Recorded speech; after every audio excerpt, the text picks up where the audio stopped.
Chers amis des Yvelines, bonsoir. C'est avec un très grand plaisir que je vous retrouve après ces longues vacances de Pâques. C'est donc la reprise de votre journal, 19h30, comme tous les jours, sur Bien Vivre les Yvelines.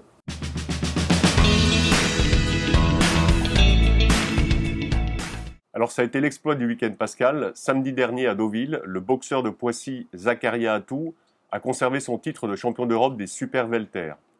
Face au jeune Normand Maxime Bossir, 25 ans, notre ami Zakaria, boxeur au grand cœur, s'est imposé grâce à son expérience. Les juges lui ont accordé 344 points à l'issue des 12 rounds, contre 341 à son adversaire. La ceinture reste à Poissy. Le vainqueur de ce combat, il conserve sa ceinture. Zakaria. Il conserve son titre. Il conserve son titre. Voilà le pointage. 116, 113, 115, 113. Et le troisième qui donne 2 points d'avance à Maxime Bossir. Zakaria, vous pouvez être super fier de vous, j'imagine. Qu'est-ce qui vous passe par la tête en ce moment? Bien sûr que je suis fier de moi, parce que c'est juste un travail de longue haleine. La boxe, on a montré que c'est pas juste avancer les mains en avant et mettre des coups, c'est pas ça la boxe. La boxe, c'est le noble art, déplacement, mettre des coups, c'est ça la boxe. Et aujourd'hui, même si il m'a touché au premier round. Ah, il vous a surpris, hein? Ouais, au premier round, il m'a surpris étonnamment. Mais malgré tout, j'ai fait ce qu'il fallait et aujourd'hui, c'est moi qui garde le titre. Cyclisme sur piste et sur route, BMX, VTT, golf, équitation et pentathlon. Nous en avons déjà abondamment parlé dans ce journal, mais les Yvelines auront une part de choix si Paris est retenu en septembre prochain pour les JO qui se dérouleront dans 7 ans. Voici la vidéo de soutien au projet Paris 2024 réalisée par le Conseil départemental des Yvelines.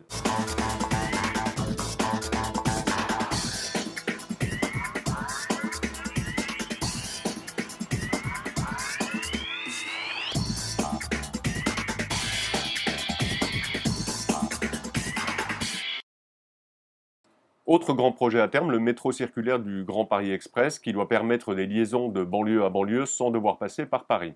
Il restait une ligne à entériner, la 18, qui ira d'Orly à Versailles en 2030 en passant par Saclay dès 2024, puis Saint-Quentin-en-Yvelines et Satory. Elle vient d'être déclarée d'utilité publique. Dans le camp des satisfaits Wilfried, on retrouve la ville de Guyancourt, puisque c'est sur l'ancien site de Thalès que la future gare de l'agglomération sera construite. Et ça, c'est forcément bon pour l'attractivité de la ville. Parmi les heureux, il y a aussi voisin le Bretonneux. Le métro ne passera pas sous le quartier de la Bretonnière, ce qui était un temps envisagé. Le tracé alternatif avec un passage sous le golfe national a finalement été retenu. En revanche, dans le camp des déçus, il y a la commune de Magny-les-Hameaux qui a déposé un recours contre cette déclaration d'utilité publique auprès du Conseil d'État. Bien que nous soyons dehors à Saint-Germain-en-Laye, c'est froid et soleil toujours pour votre météo de demain. Il ne devrait y avoir pratiquement aucun nuage dans le ciel.